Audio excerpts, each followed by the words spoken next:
Le dispositif vu en classe qui permet d'étudier la propagation d'une onde à la surface de l'eau s'appelle une cuve à ondes. Cette cuve à ondes présente en hauteur une source de lumière qui peut se transformer en un stroboscope, c'est-à-dire une source de flash lumineux dont on peut régler la fréquence. Cette lumière est envoyée vers la surface de la cuve, surface sur laquelle on a déposé un certain volume d'eau, ce qui correspond à une certaine épaisseur d'eau. Un pulseur d'air envoie régulièrement de l'air, créant ainsi une onde transversale qui se propage à la surface de cette eau. On peut également régler la fréquence de l'air pulsé. Au fond de la cuve, un miroir incliné à un angle de 45 degrés renvoie la lumière qui a traversé cette épaisseur d'eau vers un écran dépoli, vertical, qui nous permet ainsi de visualiser une succession de franges claires et de franges sombres qui correspondent respectivement à un creux et à un sommet de la vague qui se propage périodiquement.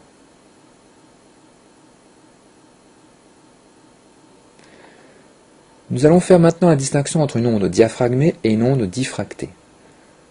En surface de la cuve, nous plaçons deux obstacles en plexiglas qui vont délimiter une ouverture de largeur petite a. On visualise alors, sur l'écran dépoli, une onde incidente qui traverse cette ouverture et continue son chemin sans être modifiée si ce n'est en largeur.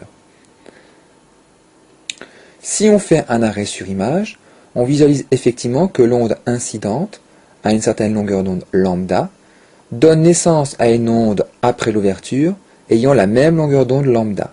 On dit que l'onde est diaphragmée.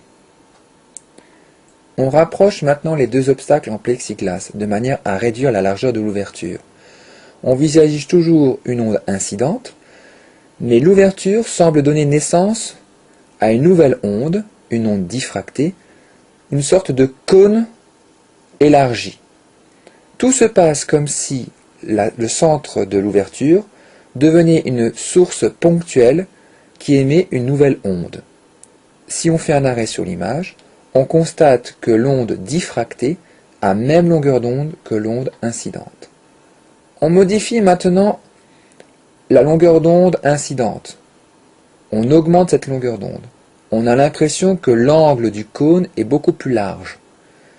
Il y a peut-être une relation entre l'angle du cône et la longueur d'onde incidente. Nous verrons ça dans la suite. Il nous faut donc distinguer une onde diffractée d'une onde diaphragmée. Pour savoir si une onde périodique, caractérisée par une longueur d'onde lambda, qui arrive sur un obstacle de largeur petite a, va être diffractée ou diaphragmée, il faut retenir le critère suivant. Il y aura diffraction si la largeur de l'ouverture est plus petite ou égale à la longueur d'onde lambda de l'onde incidente. À noter par ailleurs que la diffraction est le critère qui permet de définir si un phénomène physique est de caractère ondulatoire ou non.